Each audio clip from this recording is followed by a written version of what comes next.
మహబూబ్నగర్ జిల్లా దేవరకద్ర మండలంలోని కోయిల్ సాగర్ ప్రాజెక్టు నుంచి నీటిని విడుదల చేశారు ఎమ్మెల్యేలు మధుసూదన్ రెడ్డి, పర్ణికారెడ్డి. ఎడమ కాలువ నుంచి 60, కుడి కాలువ నుంచి 100 క్యూసెక్ల నీటిని దిగువకు వదిలారు. రైతులకు ఇబ్బందులు లేకుండా సాగునీటిని విడుదల చేశామన్నారు. గత ప్రభుత్వంలో రైతులు సాగునీటి కోసం కలెక్టర్ ఆఫీస్ చుట్టూ తిరిగేవారని చెప్పారు. ప్రభుత్వం ఇప్పటికే ₹1,00,000 రుణమాఫీ చేసిందని, ఈ నెల చివర్లోపు రెండో విడత రుణమాఫీ చేస్తామని చెప్పారు ఎమ్మెల్యేలు.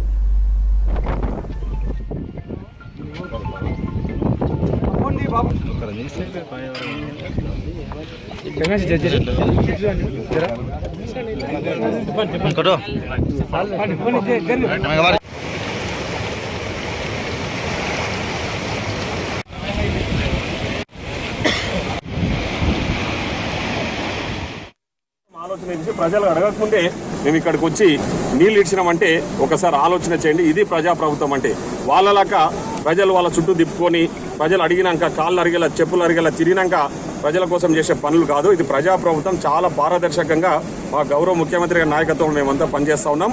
తప్పకుండా ఈ ప్రాంత రైతాంగానికి రాబోయే రోజుల్లో ఇంకా పెద్ద ఎత్తున ఆయకట్టుకు నీళ్ళు అందించడానికి ప్రయత్నం చేస్తున్నాం. త్వరలోనే కోయిల్ సాగర్ కింద ఏదైతే గ్రావిటీ కెనాల్ ఉందో ఆ గ్రావిటీ కెనాల్ని కూడా త్వరలోనే ప్రారంభించుకోబోతా ఉన్నాం. వచ్చే నెలల కోయిల్ సాగర్ పూర్తి మట్టం నీళ్ళు వచ్చిన తర్వాత గ్రావిటీ కెనాల్ ద్వారా దాదాపు ఒక 20 గ్రామాలకు కూడా నీళ్లు ఇవ్వబోతా ఉన్నామని, అదేవిధంగా ముఖ్యంగా ఏవైతే కోయిల్ సాగర్ గతంలో పెండింగ్ పనులు IVRCL చేసిన పెండింగ్ పనులు ఏవైతున్నాయో ఆ పెండింగ్ పనులకు సంబంధించిన అనుమతులు కూడా ఆల్రెడీ ముఖ్యమంత్రి గారి దృష్టికి తీసుకెళ్ళినాం. మా గౌరవ ఇరిగేషన్ శాఖ మంత్రి గారి దృష్టికి తీసుకెళ్తే వాళ్ళు కూడా సానుకూలంగా స్పందించి త్వరలోనే ఆ పెండింగ్ పనులు కూడా పూర్తి చేసి మిగతా 35,000 ఎకరాల ఆయకట్టు రైతాంగాన్ని